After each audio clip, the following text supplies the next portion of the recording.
गुस्सा। महाराज एक शंखचूर्ण नाम का राक्षस था, असुर, बड़ा राक्षस पर्वती का, भयंकर शाब्दिक, किसी को सुख नहीं देने वाला। इसकी धर्म पत्नी का नाम था तुलसी। क्या नाम है इसकी पत्नी का? तुलसी। तुलसी इसकी धर्म पत्नी का नाम है। और शंखचूर्ण राक्षस लोगों को कष्ट पहुंचाता, परेशान करता, आए दिन कुछ ना कुछ ऐसा उपद्रव मचाता कि लोग त्राही त्राही मचा देते। सबने जाकर भगवान शंकर से निवेदन करा, हे भूत बामन, हे भूतेश्वर, हे भोलेनाथ, कृपा करिए महाराज, दया करिए, करुणा करिए, आप कृपा। भगवान शिव से विनती करिए, औघड़ी, दयालु, दाता, तारकासुर। महाराज शंखचूर्ण राक्षस को मारने के लिए शिव से विनती करी, भोलेनाथ आप दया करोगे तभी ये मरेगा, बहुत कठिन है इसका मरना।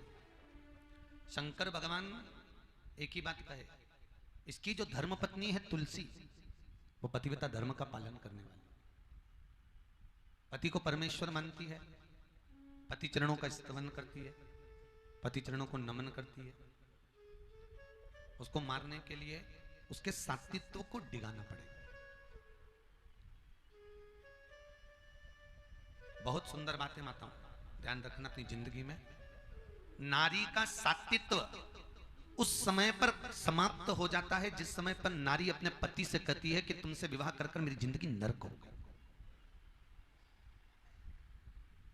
खैर आप लोगों ने तो एक बार भी नहीं कहा होगा क्योंकि विवेक बिहार के हो,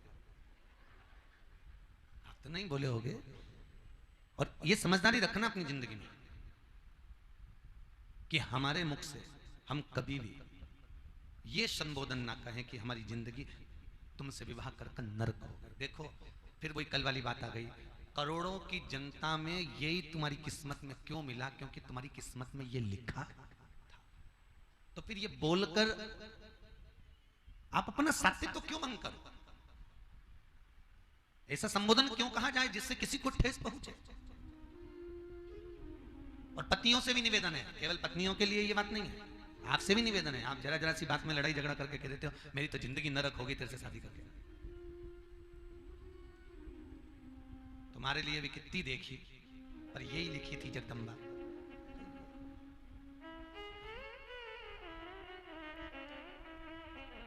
इतना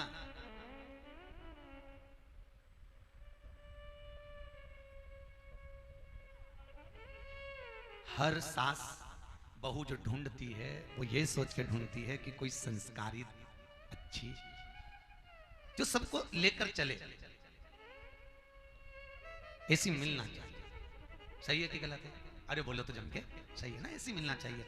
और जीजियों ईमानदारी की बात बताएं, ये जितनी बूढ़ी बूढ़ी माताएं बैठी हैं सबसे निवेदन है, तुम्हारी बहू तो भगवान की कृपा से तो भी अच्छी है, दिक्कत तो अब जो आ रही है,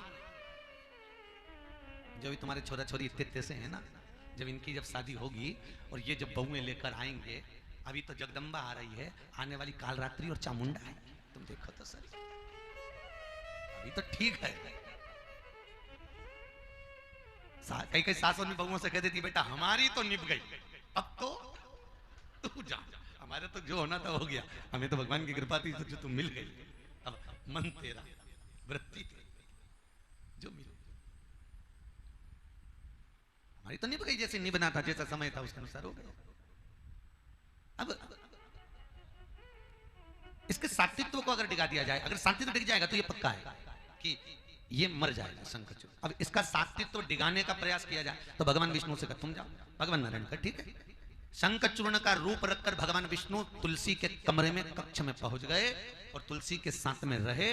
वहां शंकर भगवान स्वयं शंखचूर्ण के साथ युद्ध करते हैं और युद्ध करते करते जैसे ही सात्वित्व डिगा, भगवान शंकर ने उस शंखचूर्ण राक्षस का संहार कर दिया। शंखचूर्ण मरा, उसका शीश कटा हुआ तुलसी की गोद में जाकर जब गिरा, तुलसी ने जीवित पति को देखा और मरे हुए पति का धड़ देखा, पूछा तुम कौन हो? भगवान विष्णु प्रकट हो गए और प्रकट हुए तो तुलसी भगवान विष्णु को देखकर नयन में जल भरकर तुरंत श्राप देती है, नारायण तुमने मेरे सातित्व को डिगाया है, तुम पत्थर के होगे और मेरे कक्ष में रहे हो, इसलिए मेरे ही जल से प्रकट हो गए। और तुलसी गंडकी नदी के रूप में बहने लगी और उसी गंडकी नदी में से शालिग्राम भगवान की प्राकट्यता है। और तुलसी ने कह दिया, शंकर, हे विश्वनाथ भोलेनाथ, तुमने मेरे पति को मारा है, इस गंडकी नदी का जल कभी तुम पर नहीं चढ़ेगा। आप लोग कभी नेपाल गए हो, पशुपतिनाथ पर आपने अभिषेक करा होगा, तो वहां पर पूछते हैं ये जल कहाँ का है। अगर आपने कह दिया कि यहीं का है तो नहीं चढ़ाने देंगे। आप बोले हैं हम भारत से लेकर आए हैं, गंगा जल है, यमुना जल है, सरयू जल है, सारी नदियों का जल भगवान शंकर पे चढ़ सकता है, केवल एक गंडकी नदी ऐसी होती है जिसका जल शिव को नहीं चढ़ता, भगवान शंकर को नहीं चढ़ता।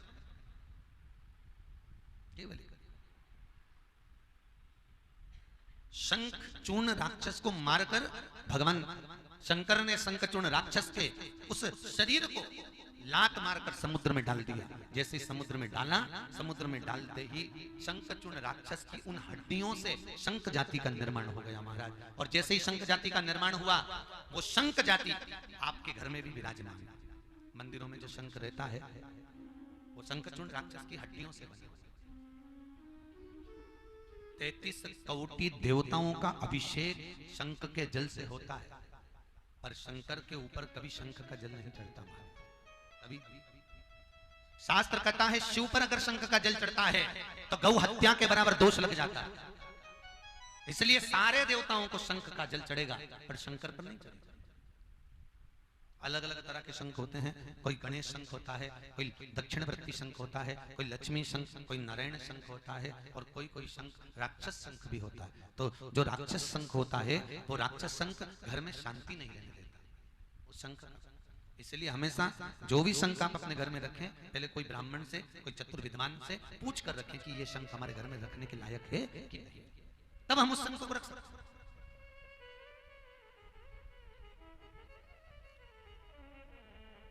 यदि कोई शंख आपके घर में विराजमान है और आपके यहां अगर कोई शारीरिक कष्ट प्रारंभ हो गया, मान लो कोई चर्म रोग हो गया, कोई चमड़ी काली पड़ने लगी, कोई नेत्रों के नीचे कालापन पड़ने लगा, कहीं काले काले छट्टे पड़ने लगे, तो उसका एक ही साधन है। अगर आपके पास में दक्षिणवर्ती शंख है तो उसमें चांदी का सिक्का, एक सफेद पुष्प और जल भरकर रख दीजिए, रात भर रखे रहने दो, सवेरे सवेरे वो जल को पानी में डालकर स्नान कर लीजिए, मात्र 3 दिन में काले छट्टे समाप्त हो जाएंगे।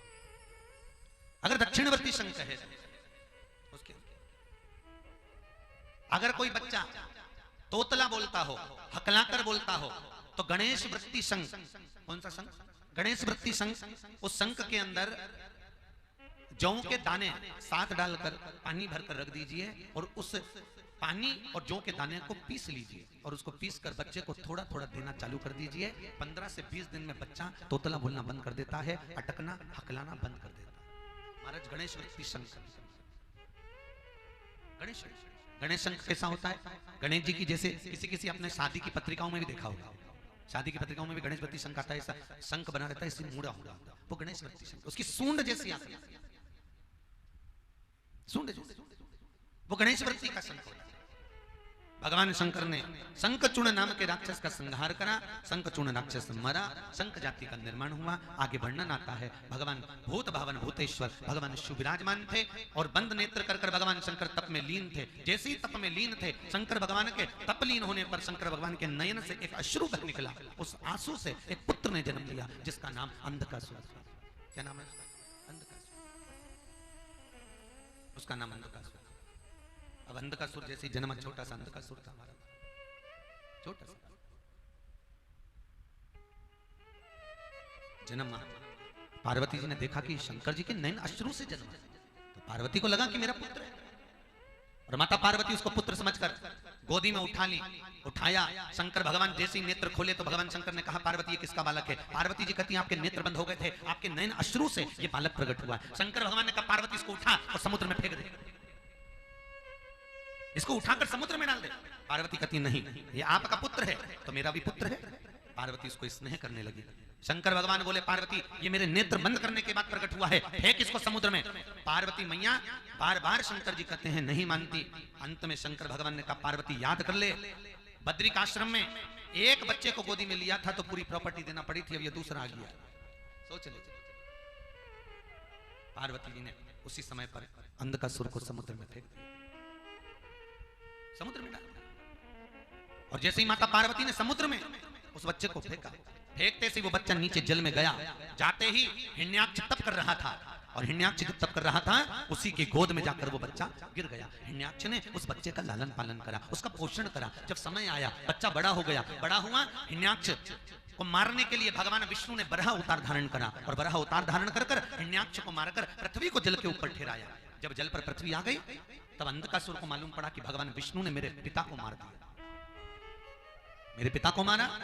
अंधकासुर ने ब्रह्मा जी का तप किया। ओम ब्रह्मवे नमः, ओम ब्रह्मवे नमः, ओम ब्रह्मवे नमः, तप किया।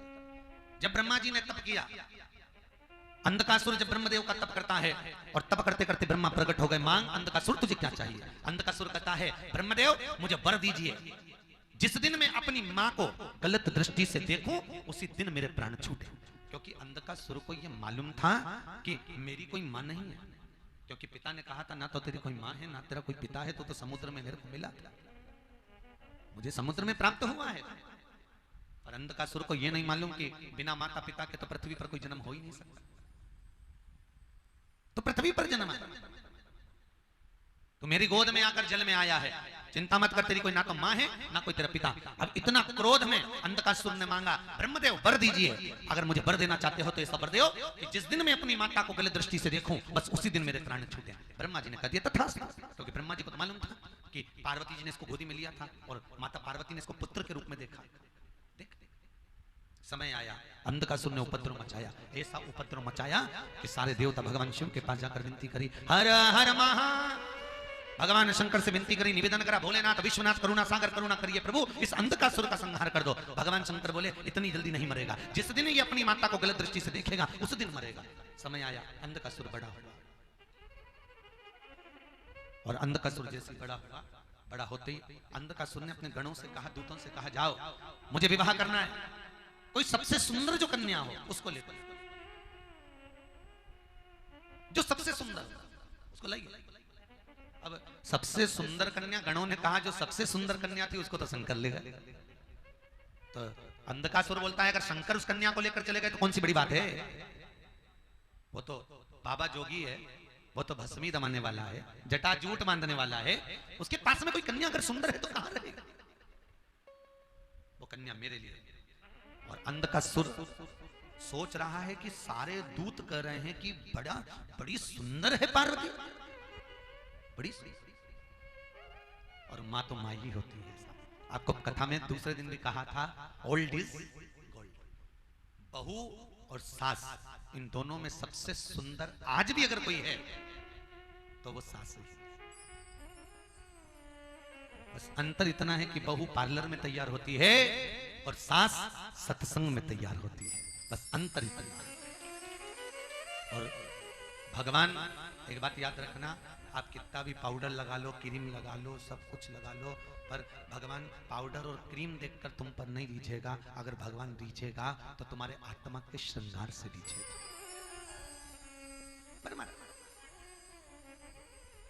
शिव कथा कहती है किसी को रुलाकर यदि आप यज्ञ भी करते हो तो वो यज्ञ करना बेकार है।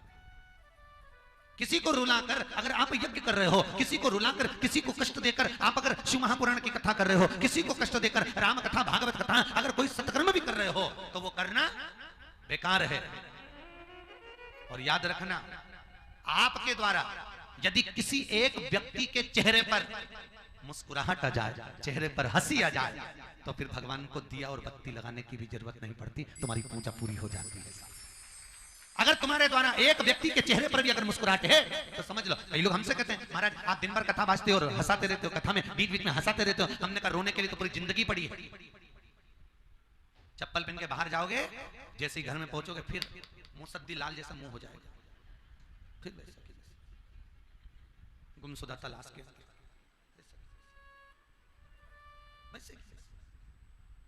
राम जी महाराज का जब जन्म हुआ, प्रकट हुए, स्तुति गाइए आप लोग।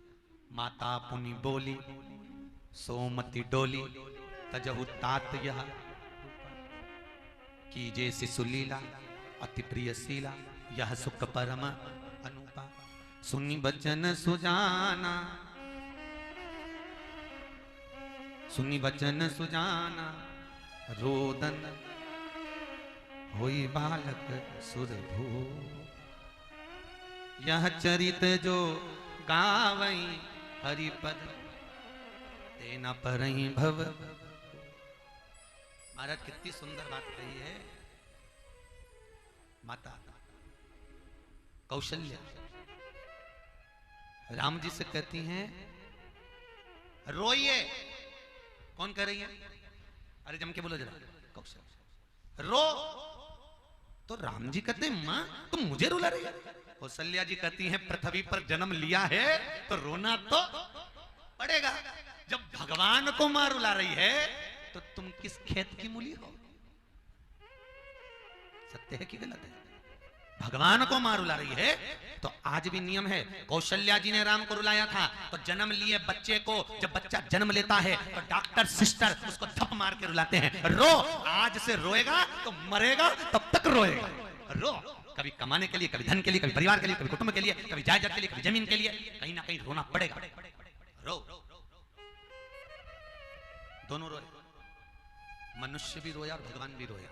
बस अंतर इतना था भगवान रोया तो ओम ओम करके रोया। तो कौशल्या जी को समझा कि राम जी रो रहे हैं। और जगत के बच्चे रोते हैं, हम तुम रोते हैं तो काए काए करके रोते हैं। मेरा हिस्सा कहाँ है, मेरी मम्मी कहाँ है, मेरा पापा कहाँ है, काए काए करे। पैदा होते से ही काए काए चालू हो जाए। बच्चा जब रोता है उसके स्वर सुनना, काय काय काय, जमीन काय, मकान काय। शिव कथा कहती है एक बात याद रखो, यज्ञ अनुष्ठान कर रहे हो और किसी का दिल दुखे तो मत करो। हाँ, अगर आपके द्वारा किसी के चेहरे पर प्रसन्नता आए तो फिर तो शंकर की पूजा पूरी होगी, समझ लो। वो स्वीकार होगा, वो अंगीकार होगा। हमारा प्रयास रहता है। पूरी जिंदगी रोते रोते निकल जाती है, पूरा जीवन मनुष्य का रोते रोते निकल रहा है। आजकल लोगों के चेहरे पर मुस्कुराहट नहीं है। वो योग गुरु रामदेव बाबा भी सुबह सुबह मॉर्निंग वॉक में आपसे कहते हैं हंसो, और गार्डन में तुम लोगों ने देखा होगा। अरे बोले तो योग कराते कराते कैसे हंसते हैं, ठाक लगा। अब इतनी तेज तेज, क्योंकि उनको मालूम है कि दुनिया के लोगों की चेहरे की स्माइल समाप्त हो गई है।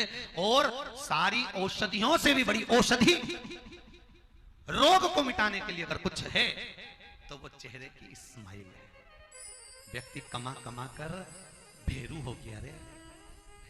कमा कमा कर सुबह से निकलता, रात को ऐसा आता आता, दुकान पे भी चिड़ चिड़, घर में भी चिड़ चिड़, क्लेश क्रोध, चेहरे पर प्रसन्नता चली जाती। पत्नी भी पति का मूड ऐसा देख लेती तो वो भी क्या बोले, बेचारी अपना व्हाट्सएप लेके बैठ जाती।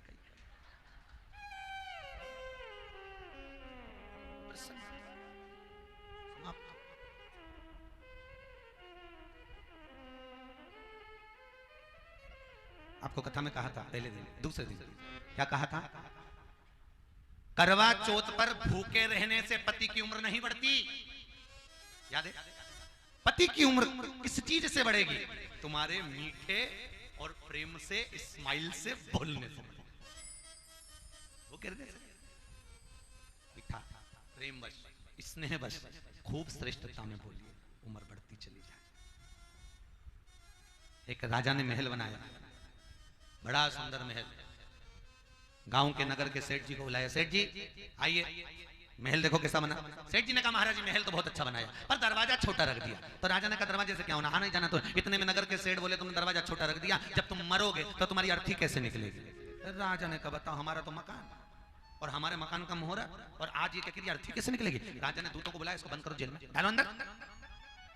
थोड़ी देर बाद वो सेठ जी की पत्नी आ गई, सेठानी आई तो सेठानी आकर पूछी महाराज मेरा पति आया था सेठ। राजा ने कहा तेरे पति को बोलने के लक्षण नहीं है क्या? कि इतना अच्छा महल बनाया, दरवाजा छोटा रख दिया, जब तू मरेगा तो तेरी अर्थी कैसे निकलेगी? इतने में पत्नी बोली महाराज मेरे पति को तो बोलने के लक्षण नहीं है, उसको क्या करना? राजा की अर्थी कैसे निकलेगी? राजा को काट काट के निकाल देंगे। अब जैसे ही बोले तो सेठ जी के तो राजा के तो गुस्सा आ गया। राजा ने दूतों को बुलाया, ले जाओ इसको बंद कर, इसको बोलने के लक्षण नहीं है, बंद करो। थोड़ी देर बाद इनका बेटा आ गया, महाराज मेरे माता पिता आए थे। राजा ने कहा तेरे बाप को भी बोलने के लक्षण नहीं, तेरी माता को भी बोलने के लक्षण नहीं, तेरे पिताजी बोले इतना अच्छा महल बनाया, दरवाजा छोटा रख दिया, महाराज जब तुम मरोगे तो तुम्हारी अर्थी कैसे निकलेगी? और तेरी माँ क्या बोले, काट काट के निकाल देंगे। इतने में लड़का बोला ना महाराज ना तो मेरे बाप को बोलना आता है ना मेरी माँ को बोलना आता है, उनको क्या करना, अर्थी कैसे निकालेंगे? राजा को अंदर ही चला देंगे। राजा तो बेचारा चक्कर खा के नीचे गिर गया। तो यहाँ शास्त्र कहता है जिसको बोलने का मीठा का भान नहीं होता, जिसको भगवान ने मिठास दी ही नहीं है, वो अपने कुल में कभी मीठा बोल नहीं सकता। पर अगर किसी को परोसना है, किसी को देना है, कुछ प्रदान करना है, मिठासता में परिपूर्णता उसको दीजिए, चेहरे की स्माइल। कई लोग कहते महाराज जी हमारे पास तो कुछ भी नहीं है, हम क्या दें? मत दो, नहीं है तो कुछ मत दो। पर एक बात याद रखना, भगवान ने तुम्हें कुछ नहीं दिया, चेहरे पे स्माइल तो दी है, प्रसन्नता तो दी है, कम से कम मुस्कुराहट तो दे दीजिए। भेरू जैसे मत बैठे रहो। भगवान क्यों बैठा? कई कई माताओं की भी आदत रहती, खता में आके ऐसी बैठी रही बेचारी गुमशुदा तलाश के।